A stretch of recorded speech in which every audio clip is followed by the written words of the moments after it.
പ്രിയമുള്ളവരെ, വചനജ്വാല 1094 ദിനത്തിലേക്ക് പ്രവേശിക്കുന്ന ഇന്ന് ഓഗസ്റ്റ് 29 വ്യാഴാഴ്ച എല്ലാവർക്കും സുന്ദരമായ ഒരു സുപ്രഭാതം ആശംസിക്കുന്നു.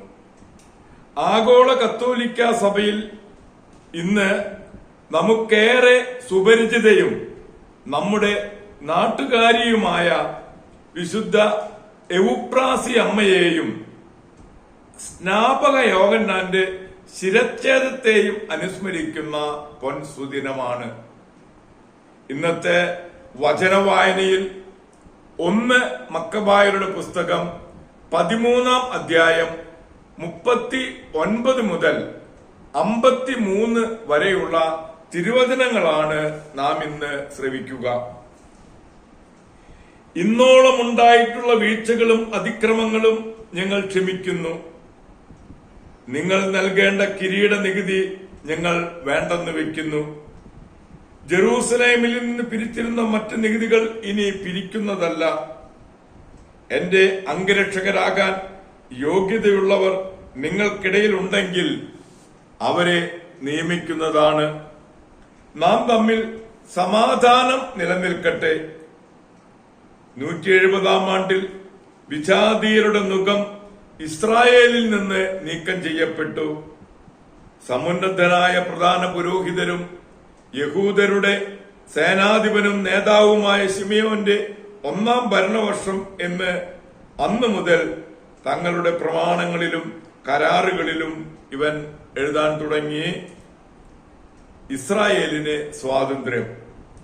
ശിമയോൻ ഗസ്രായിക്കെതിരെ പാളയമടിച്ച് അതിനെ വളഞ്ഞു.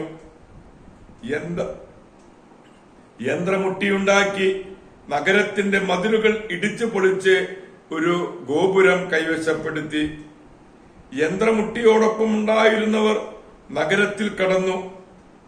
അവിടെ വലിയ സംഭ്രാന്തി ഉളവായി. നഗരവാസികൾ ഭാര്യമാരോടും കുട്ടികളോടുമൊപ്പം മതിലിന്മേൽ കയറി വസ്ത്രങ്ങൾ കീറി അത്യുച്ചത്തിൽ നിലവിളിച്ച് ശിമയോനോട് സമാധാനത്തിന് അപേക്ഷിച്ചു. ഞങ്ങളുടെ അകൃത്യങ്ങൾക്കനുസൃതമായല്ല, അങ്ങയുടെ കാരുണ്യത്തിനൊത്ത വിധം ഞങ്ങളോട് പെരുമാറണമേ എന്ന് അഭ്യർത്ഥിച്ചു. ശിമയോൻ അവരുമായി ഒരു കരാറുണ്ടാക്കുകയും യുദ്ധം അവസാനിപ്പിക്കുകയും ചെയ്തു. എന്നാൽ നഗരത്തിൽ നിന്ന് അവൻ അവരെ പുറത്താക്കുകയും വിഗ്രഹങ്ങൾ പ്രതിഷ്ഠിച്ചിരുന്ന ഭവനങ്ങൾ ശുദ്ധീകരിക്കുകയും സ്തുതിഗീതങ്ങൾ ആലപിച്ചുകൊണ്ട് അതിൽ പ്രവേശിക്കുകയും ചെയ്തു. അവൻ അതിലെ അശുദ്ധികളൊക്കെ നീക്കി നിയമം പാലിക്കുന്നവരെ അവിടെ വസിപ്പിച്ചു. അതിന്റെ കോട്ടകൾ ബലപ്പെടുത്തുകയും തനിക്കായി അവിടെ ഒരു ഭവനം പണിയുകയും ചെയ്തു. ജെറൂസലേമിലെ കോട്ടയിലുള്ളവർ ക്രയവിക്രയത്തിന് പുറത്തു പോകുന്നതോ അകത്ത് കടക്കുന്നതോ നിരോധിച്ചിരുന്നു. തന്മൂലം അവർ വിശന്നു വലഞ്ഞു. അനേകർ പട്ടിണി മൂലം മരണമടഞ്ഞു. സമാധാനത്തിനായി ശിമയോനോട് അവർ കേണപേക്ഷിച്ചു. അവൻ അപ്രകാരം ചെയ്തു. എങ്കിലും അവിടെ നിന്ന് അവരെ ബഹിഷ്കരിക്കുകയും മാലിന്യങ്ങളിൽ നിന്ന് കോട്ടയെ ശുദ്ധമാക്കുകയും ചെയ്തു. 171-ാം ആണ്ട് 2-ാം മാസം 23-ാം ദിവസം യഹൂദർ സ്തുതിഗീതങ്ങൾ ആലപിച്ച് ഈന്തപ്പന കൊമ്പുകളുമേന്തി വീണ, കൈത്താളം, തന്ത്രവാദ്യങ്ങൾ എന്നിവയുടെ അകമ്പടിയോടെ അതിൽ പ്രവേശിച്ചു. ഇസ്രായേലിന്റെ ഒരു മഹാശത്രു തകർക്കപ്പെടുകയും നീക്കം ചെയ്യപ്പെടുകയും ചെയ്തതുകൊണ്ട് തന്നെ എല്ലാ വർഷവും ആ ദിവസം ആഹ്ലാദപൂർവ്വം ആഘോഷിക്കണമെന്ന് ശിമയോൻ കൽപ്പിച്ചു. കോട്ടയ്ക്കെതിരെയുള്ള ദേവാലയഗിരിയുടെ മതിലുകൾ ബലപ്പെടുത്തി അവനും സൈന്യവും അവിടെ താമസമാക്കി. തന്റെ മകൻ യോഹന്നാന് പ്രായപൂർത്തിയായി എന്ന് കണ്ട് ശിമയോൻ അവനെ സർവസൈന്യാധിപനാക്കി. അവൻ ഗസ്രായിൽ വാസമുറപ്പിച്ചു. ദൈവത്തിന്റെ തിരുവചനമാണ് നമ്മൾ ശ്രവിച്ചത്. പ്രിയമുള്ളവരെ, നമ്മൾ ഇന്ന് ഞാൻ നേരത്തെ പറഞ്ഞതുപോലെ നമ്മുടെ നാട്ടുകാരിയായ വിശുദ്ധ എവുപ്രാസി അമ്മയുടെയും സ്നാപക യോഹന്നാന്റെ ചിരച്ഛേദത്തെയും അനുസ്മരിക്കുന്ന ഈ പൊൻസുദിനമാണ് ഇന്ന്. വിശുദ്ധ എവുപ്രാസിയായുടെ ജനനം തൃശൂരിലെ കാട്ടൂരിലാണ്.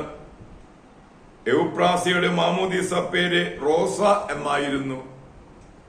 അവളുടെ അമ്മ ആഴമായ മരിയ ഭക്തിയിൽ അവളെ വളർത്തി. 9-ാം വയസ്സിൽ തന്റെ കന്യകാത്വം ദിവ്യനാഥനെ പ്രതിഷ്ഠിച്ചു.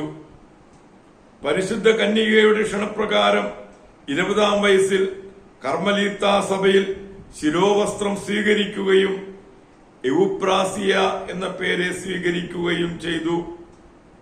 പ്രാർത്ഥനയും പരിത്യാഗവും വഴി ദൈവസ്നേഹത്താൽ നിറഞ്ഞു കവിഞ്ഞു. മറ്റുള്ളവരുടെ ചെറിയ ആവശ്യങ്ങളിൽ പോലും അവരെ സഹായിച്ചിരുന്നു. ഓരോ സഹായം സ്വീകരിക്കുമ്പോഴും നന്ദി അറിയിച്ചു. മരിച്ചാലും മറക്കില്ലാട്ടോ എന്ന് പറഞ്ഞുമായിരുന്നു. സഞ്ചരിക്കുന്ന ഒരു സക്രാരിയായിട്ടാണ് അവർ അറിഞ്ഞിരുന്നത്. എപ്പോഴും ജപമാല ഏന്തിയ സിസ്റ്ററിനെ പ്രത്യേകം പ്രാർത്ഥിക്കുന്ന അമ്മ എന്നും പറഞ്ഞിരുന്നു. 1952 ഓഗസ്റ്റ് 29-നാണ് എവുപ്രാസ്യമ്മ കർത്താവിൽ നിദ്ര പ്രാപിച്ചത്. 2014 നവംബർ 23-ന് ഫ്രാൻസിസ് മാപ്പാപ്പയാണ് എവുപ്രാസിയെ വിശുദ്ധയായി പ്രഖ്യാപിച്ചത്.